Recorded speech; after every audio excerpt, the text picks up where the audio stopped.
Hey there, folks. Today, I want to talk about a topic that is actually getting less prevalent, which is a good thing. It's getting less prevalent because powered speakers, that is, speakers that have their own amplification and processing in them, those are becoming more and more common.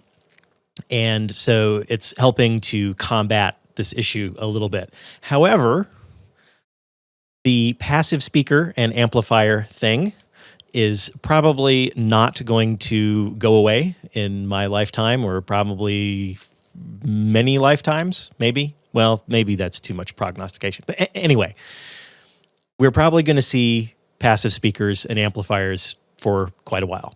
So along with that, there's kind of this whole issue of buying a bigger amplifier to get more headroom, but ignoring the speaker part of that equation. And that's what I'm going to get into today. Oh, spoiler alert, the secret is not actually to buy a bigger amplifier, but we'll get into that.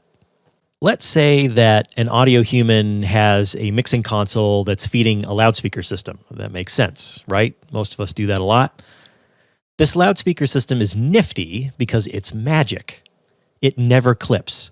The only limit on output is how much voltage the console can deliver. The weird bit is that the console can't really swing much voltage at its outputs. It clips at a peak of 1 volt. Another weird thing is that the console doesn't have any inboard mic pre's. Those are separate. Look, I know this is really strange, but I'm trying to make a point. Our aforementioned audio human just happens to have a mic pre that also reaches its maximum output at a 1 volt peak. They connect a signal source to the preamp, crank the pre until it's just barely under clipping, set a fader at 0 dB, and it's not loud enough. So what do? If you said they need a console with more output capability, you're exactly right. It wouldn't make any sense to buy a mic pre with more output, right? If the console output clips at 1 volt, what good does it do to have a mic pre that will deliver 12 volts into the console? You can drive the signal to the mix outputs a lot harder, but all that gets you is more distortion. Obtaining and connecting an upstream device with more output is kind of absurd, frankly. It's not a solution at all. The console output is the limiting factor. But here's the thing.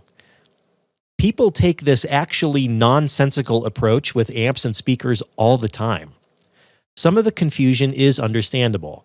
Amplifier and speaker power ratings aren't necessarily intuitive, for one, and passive speakers don't have level meters as a rule. There's also all the complexity involved with trying to describe the limits of a multi-device speaker enclosure with a single number. I get that there's nuance involved here. But here's the thing. Speakers, like everything else, have a maximum undistorted output point. It's a peak level, a point beyond which there's no more instantaneous sound pressure to be had. If you have, say, a loudspeaker that can handle a peak input of 1,000 watts and an amplifier that can put a 1,000 watt peak input through that box, you're there. Your system is maximized. Any more available amplifier power is wasted on both driver distortion and the chance that you might wreck your speaker. But people see those nasty little clip lights on their amps and think, gosh, I need to buy a more powerful amplifier. They get obsessed with headroom, but in this compartmentalized way that only involves the amp. Actually, unless the amp's peak, not continuous, peak. Unless the amp's peak output is half or less of the speaker's maximum peak rating, you do not need a larger amp. Getting a more powerful amplifier only gets you more headroom in the amplifier, when what you actually want is more headroom throughout the entire system output section.